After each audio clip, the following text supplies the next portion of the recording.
Dungeons & Dragons 5th edition is, for me at least, the greatest game that exists right now. There is no board game, there is no video game, there is no other role-playing game that can beat it. There's a lot of great games out there, but they're not Dungeons & Dragons 5th edition. Of course, when you write that amount of rules for a game, you're going to have rules that some players or some dungeon masters really don't agree with. So here are my top 3 dumbest rules in Dungeons & Dragons 5th edition and how to fix them.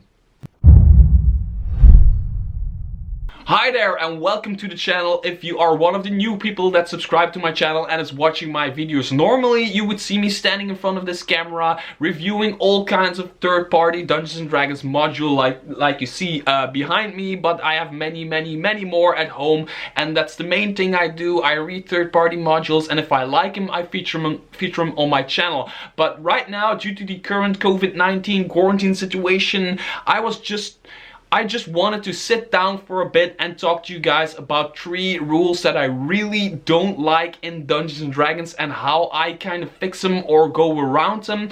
And at the end of the video I also have one bonus rule which I didn't include in my top 3 because it's not a rule in Dungeons & Dragons. It's a rule that people use, but it doesn't exist. It's something really weird that I think is really weird that people do it, but it still exists. But if you want to know that rule, stick to the end of the video. Also, I want to ask you guys, what is your favorite dumb rule? So is there a rule somewhere in the player's handbook, Xenakis Guide to Everything, I don't know, the Sword Coast Adventurer's Guide or whatever? Is there a certain rule in Dungeons & Dragons that you really don't agree with? I want to hear from you in the comments below. Make sure to comment. I react to almost every comment and I really want to read them.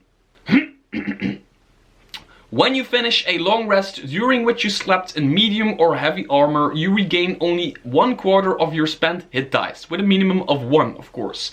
If you have any levels of exhaustion, the rest doesn't reduce your exhaustion level.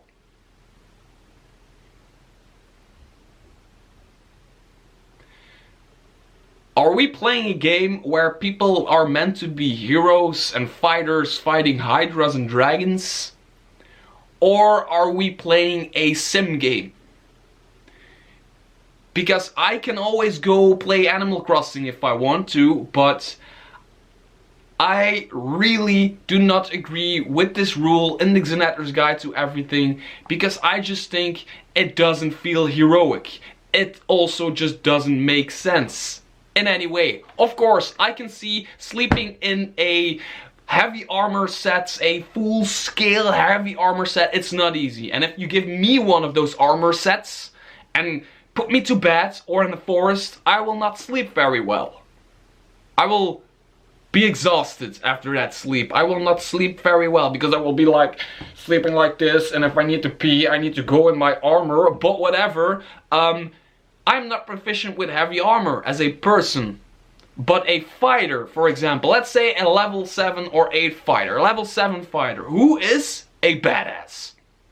In the world of Dungeons & Dragons, when you're level 7 in your class, you are a badass. So a level 7 fighter is a badass of a fighter. He's proficient with heavy armor. He's been wearing that thing for ages, and he just fought a freaking Hydra, and he was the last man standing, and he chopped off the last head of a Hydra, and the Hydra went down, and he is exhausted. He goes sitting against a tree, and he falls asleep.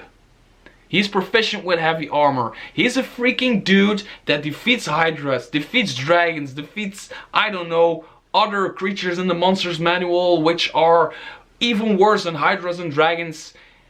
And you will not have him rested ever after sleeping in heavy armor? I mean, that just doesn't make sense to me. I know when you think about it, sleeping in heavy armor is hard, but we are playing heroes that are proficient with their tools, with heavy armor and stuff. And I don't know, Are there people out there actually using this rule? If you are, please put in the comments why you are using this rule, because I think it's one of the dumbest rules in Dungeons & Dragons and I refuse to use it.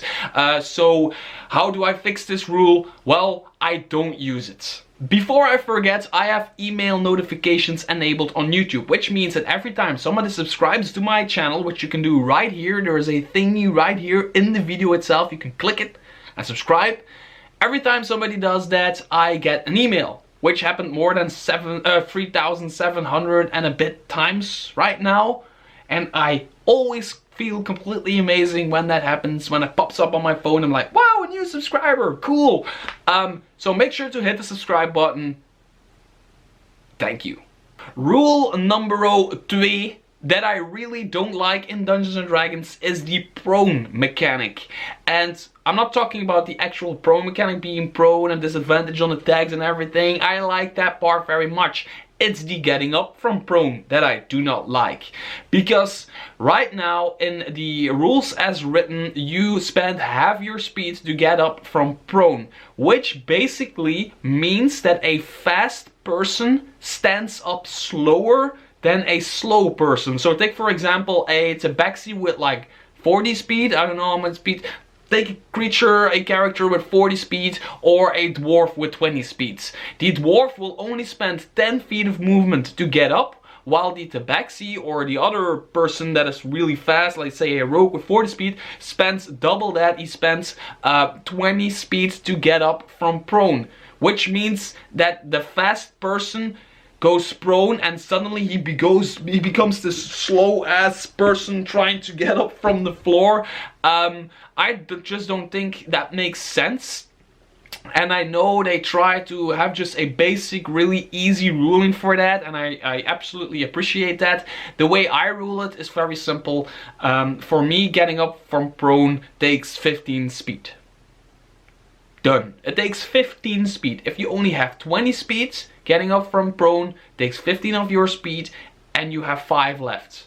But if you're a fast character with 40 speeds, getting up from prone takes only 15 feet and you still have 25 feet left of speed. So you can still be that fast person, because if your thing is being fast, then your thing should be being fast, for me personally. So this is just a minor thing, but I think in a game it really helps, because I always thought that it really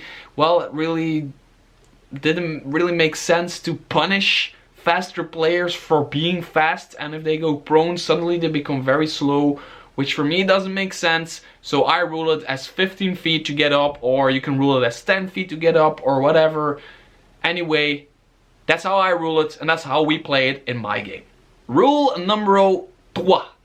A creature can hold its breath for a number of minutes equal to 1 plus its constitution modifier. Seems like a lot, but okay. Rolling with it. When a creature runs out of breath or is choking, it can survive for a number of rounds equal to its constitution modifier. At the start of its next turn, it drops to 0 hit points and is dying, and it can regain hit points, can't regain hit points or be stabilized until it can breathe again. Wow. So let's say I have 14 constitution. I have a +2 in constitution. I'm a kind of a bulky guy. I'm really a bulky guy. I have 14 on constitution.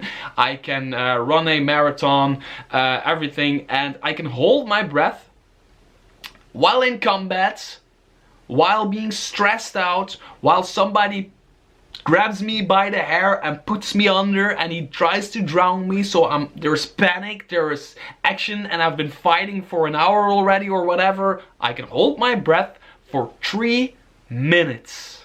Okay, it's heroic, and I don't want to be contradictory to what I said with the sleeping and heavy armor stuff, but again, it's a hero game, and I would have done with a little bit less, but still more than a normal person, because we are heroes. But it's this last part, after running out of breath, after these 3 minutes, you can survive again for, in our case, 14 constitution. 2 rounds, that's 12 seconds on top of the 3 minutes. That's 12 seconds. That's also almost a quarter of a minute more, right? And after that, you're dying. And you have to roll death saving throws. Let's say you do 3 rolls, which is again 6, 12, 18. So that comes up to a full half a minute, right? After the 3 minutes, after already running out of breath, you are still okay for another 30 seconds or so, maybe even more depending on your rolls.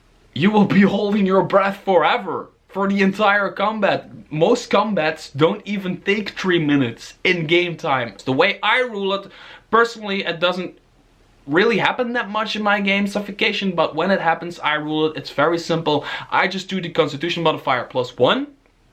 So the 3, 4, maybe even 5 minutes of being out of breath, which is a lot. And after they reach their full 5 minutes, I just have them dying. I don't do the rounds part anymore after that. It's not, they're out of breath, they suffocated up until that point, and right there they go completely, they zone out and they start dying and they have to start rolling death saves. That's how I rule it. It's still a lot. There's still a lot of time for them. There's still a lot of options for them, for other players to come in for the rescue and everything.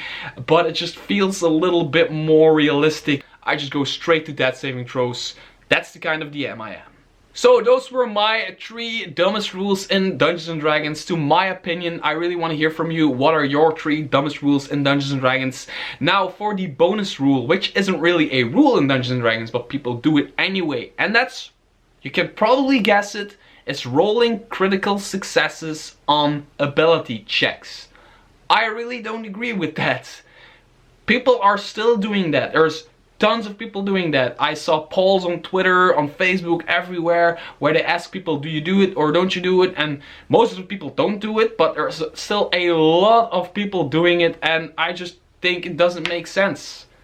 I mean, I can roll right now, I can say, I jumped to the moon. I just stand on the street and I jump to the freaking moon. Like, I jump and I reach the moon.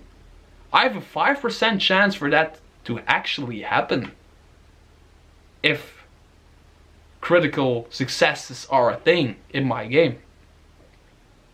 That's all I have to say about it. Just doesn't make sense. Critical successes are for attack rolls. When you roll a crit, you hit. That's the entire rule. When you roll a crit, you hit. So yeah, just a little off the cuff video of me doing something entirely different than reviewing third-party Dungeons and Dragons 5th edition content, but I just wanted to do this in between, and I want to do a little bit more of this. I want to know from you, do you like these kinds of videos of me just talking about rules and maybe races or other stuff that's in the player handbooks, like not reviewing stuff but actually talking about the game itself? Make sure to put that in the comments below and like this video.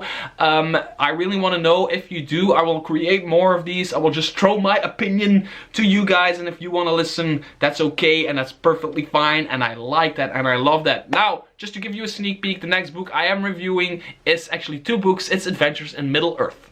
Make sure to comment, subscribe, and hit the thumbs up, and I hope your inspiration may guide you.